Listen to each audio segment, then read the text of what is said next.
আসসালামু আলাইকুম। সবাই কেমন আছেন? আশা করি যে যেখানে আছেন সবাই ভালো আছেন, সুস্থ আছেন। আমরাও আলহামদুলিল্লাহ আল্লাহর রহমতে আপনাদের দোয়ায় ভালো আছি, সুস্থ আছি। আরেকটা নতুন নিউ ব্লগ নিয়ে চলে আসলাম আবার আপনাদের মাঝে। তো আজকে হচ্ছে বিকালে নাস্তা বানাইতেছি। হঠাৎ করে মনে পড়লো যে আমি ভিডিও করি। সেজন্য আপনাদের সাথে শেয়ার করতেছি। আমি হচ্ছে বিকালে নাস্তা মেয়েকে কী খাইতে দিব বা আমারও খাইতে ইচ্ছে করতেছে।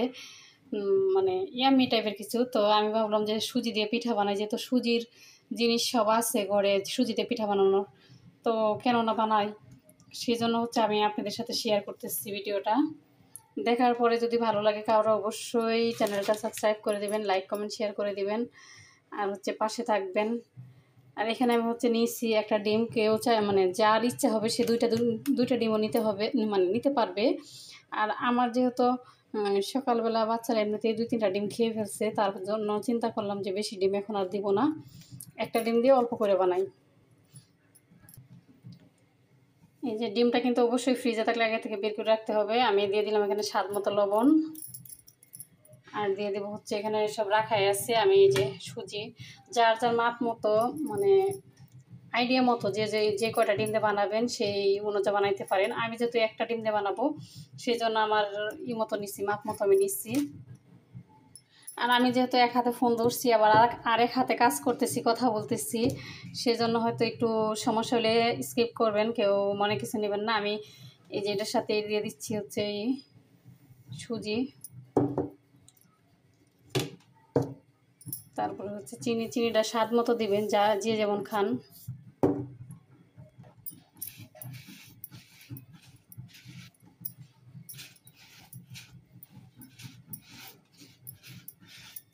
আমি এখানে কথা বলতে বলতে একটা জিনিস ভুল করে ফেলছি। ডিম আর চিনিটা দুটো একসাথেই করে নিতে হইতো, চিনিটা গইলা যাইলে সুবিধা হইতো বেশি। যাই হোক, কোনো ব্যাপার না, এইভাবেও হবে, সমস্যা নেই।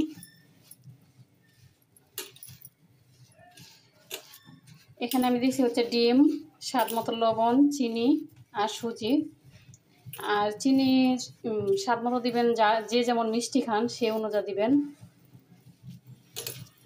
এখানে আমি হচ্ছে আরেকটা জিনিস অ্যাড করব, সেটা হচ্ছে গুঁড়া দুধ। কারণ গুঁড়া দুধটা দিলে পরে হয় কি টেস্ট বাড়ে, স্বাদটা বেড়ে যায়। হ্যাঁ, এই পিঠাটা আবার হচ্ছে আপনার বানানোর পরে অনেকে হচ্ছে তেলে ভাজার পরে দুধে ভিজায় রাখে। দুধে ভিজায় রাখলেও কিন্তু একদম নরম সফট হয়ে যায়, মিষ্টির মতো কেটে কেটে খাওয়া যায়। আবার অনেকে হচ্ছে এইভাবে এমনিতেই খায়, তেলে ভাজার পরে তো এমনিতেও একটা ইয়ামি চলে আসে, পিঠার একটা মজা লাগে। তো অনেকে আবার এমনিতেই খায়।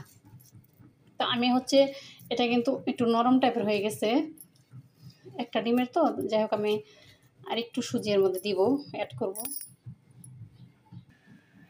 এই যে সুজি আমি আবারও নিয়ে আসলাম। আমি কিন্তু এখানে ওরকম কোনো কিছু স্কিপ করতেছি না। আমি যেহেতু এক হাতে ফোন ধরে আরেক হাতে কাজ করতেছি, সেই জন্য হচ্ছে একটা না পুরোপুরি যে ক্লিয়ারভাবে দেখাবো সেভাবে পারতেছি না। হয়তো দেখা যাচ্ছে একটু আটকে রেখে একটা কাজ হাতে করে তারপর আবার দেখাতে হচ্ছে। যাই হোক, আমি এখন গুঁড়া দুধ দিয়ে দেবো এর সাথে। আর 2টা ডিম দিয়ে করলে হয় কি অনেকগুলো হয়, অনেক পিঠা হয়। হ্যাঁ, আমি এটা করবো, 5 মিনিটের জন্য রেস্টে রাখবো। গুঁড়া দুধটাকে দিয়ে নিই, 5 মিনিটের জন্য রেস্ট রাখলে হবে কি এটা সুন্দর হয়ে ভিজবে, নরম হবে, একটু সুবিধা হবে। তাহলে আমি এখন এখানে গুঁড়া দুধটা মিক্সড করে দিলাম। দুধটা এমন যেমন তোমার বাইরে আসছে কেন বুঝলাম না, এটা কি হয়ে গেছে নাকি, না প্যাকেটটা মতো মনে হয় হাওয়া ঢুকছিল নাকি, এমনি তো ঠিকই আছে। যাই হোক, পুরোটুক ডালি যে প্যাকেটে মনে হয় হাওয়া ঢুকছিল। যাই হোক, আমি 10 টাকার প্যাকেট সচরাচর আনা হয় না বেশি, তবে এই শুক্রবার দিন নিয়ে আসা হয়েছিল ওই খাওয়ার জন্য, চা খাওয়ার জন্য 5টা প্যাকেট নিয়ে আসলাম 10 টাকা দামের। বড় যে ডানোর প্যাকেটটা আছে 400 টাকা করে, 450 টাকা করে, ওটা নিয়ে আসা হয়। দেখা যাচ্ছে কেক বানাতে গেলে লাগে, আবার হচ্ছে বাচ্চারা চা খায়, এমনি খাইতেছে আমার ছোটো মেয়েটা, সেজন্য। যাই হোক, আমি কিন্তু এখন এটা 5 মিনিটের জন্য রেস্টে রাখবো। এক হাতে যে প্লেটটা ধরে কাজ করব সে অপশন নেই। আমি হচ্ছে এক হাতে ফোন ধরছি, কথা বলতেছি, আবার হচ্ছে এটা গুলাচ্ছি, বানাই করতেছি। যাই হোক, আপনারা কিছু মনে করবেন না, স্কিপ করবেন। এক হাতে কাজ করতে গেলে একটু হয়। হ্যাঁ, আমি এটা 5 মিনিটের জন্য রেখে দেবো।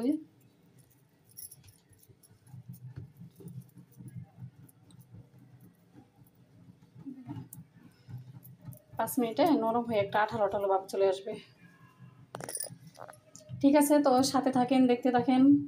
আমি এটা তেলে ভাজবো, কিভাবে ভাজি, কেমন কালার মানে কালার আসে কেমন হয়। আমি কিন্তু দুধে ভিজাবো না, এমনি ভাজবো। ভাজার পরে হচ্ছে মেয়ের জন্য টিফিন নিয়ে যাবো বা আমরা খাবো। কিন্তু অনেকে হচ্ছে এটা দুধে ভিজায়। দুধে ভিজালে হয় কি, কিছু সময় ভিজায় রাখতে হয়, তারপর হচ্ছে ফুলে ডবল হয়ে যায়, মিষ্টির মতো হয় আর কি, নরম হয়, ভালোই লাগে। ওটাও খাইতে ভালোই লাগে। ঠিক আছে, তো আপনারা সবাই সাথে থাকেন, দেখতে থাকেন। যে দেখতে পাচ্ছেন পিঠা কিন্তু ভাজা হয়েছে, 2-3টা ভাজা হয়েছে। আমি ওইগুলো হচ্ছে টেস্ট করছি, মানে খায়া টেস্ট করছি। মাশাল্লাহ, খুবই খুবই মজা হয়েছে। আল্লাহ তাআলার নিয়ামত, কোনটার মানে কোনটা রেখে কোনটার শুকরিয়া আদায় করব। আসলে আল্লাহ তাআলার নিয়ামতের কোনো শেষ নেই। খুবই ভালো লাগছে আমার কাছে। মানে আমার মানে একটা মজার বা ইয়াম্মি টাইপের একটা কিছু খাইতে ইচ্ছে করতেছিল। যাই হোক, খাইলাম, আল্লাহ তাআলা খাওয়াইছে তাই খাইলাম। এই যে এখনও অনেক কয়টা ভাজা হবে, এগুলো হয়ে যাবে আমার মেয়ের। শর্টকাটে ফাঁকিবাজি নাস্তা যেটাকে বলে, আমি তো প্রায় নাস্তাকেই বলি ফাঁকিবাজি, মানে আমার জন্য ফাঁকিবাজি। এটা যদি আমি একদম শর্টকাটে করে ফেলতে পারছি, খুব বেশি টাইম লাগে নাই, হয়ে গেছে। এটা ভাজা হয়ে গেছে। এটা কিন্তু খুবই লো আছে ভাজতে হবে। যদি জোরে দেওয়া যায় তাহলে দেখা যাচ্ছে কালার হবে ঠিক আছে, কিন্তু ভিতরে কাঁচা থাকবে। আর এটা একদম লো আছে দিয়ে ভাজলে একদম মচমচে হবে, খাইতেও মানে ভালো লাগবে, আবার হচ্ছে দেখতেও সুন্দর লাগবে, খাইতেও মজা লাগবে। মচমচে একটু ভাব আসছে, দেখতেই পাচ্ছেন। মাশাল্লাহ, কত সুন্দর একটা কালার আসছে, মাশাল্লাহ। আর আমি কিন্তু খাইছি, এই যে এনে দেখতে পাচ্ছেন, এখান থেকে আমি 2টা খাইয়ে ফেলছি। আমার কাছে মানে খুবই ভালো লাগছে, আমার মন চাইতেছিল খাইতে, মানে ইয়ামি টাইপের কিছু একটা। যাই হোক, সেই জন্য হচ্ছে আমি বানায় আগেই করলাম, নিজে আগে খেয়ে নিলাম। হঠাৎ করে মন চাইতেছিল যে একটু মানে চেঞ্জ কিছু হইলে পরে ভালো লাগবে। আসে না মাঝে মধ্যে মন চায় এটা ওটা খাইতে, তো আমার মাঝে মধ্যে এরকম হয়। আবার চিন্তা করতেছিলাম যে বিকালে মেয়ের কি খাবার দেবো, কি নাস্তা দেবো, সেটা নিয়েও ভাবতেছিলাম। এখন আর চিন্তার কিছু নেই, হয়ে গেছে। এই তো 5টা 5:30 দিয়ে খাবার নিয়ে যাব আসর নামাজ পড়ার পরে। তো সবাই কিন্তু আমার মেয়ের জন্য অবশ্যই দোয়া করবেন, কারণ আমার মেয়ে কিন্তু হেফজ পড়া ধরছে, এই শনিবার থেকে মুখস্থ শুরু করছে।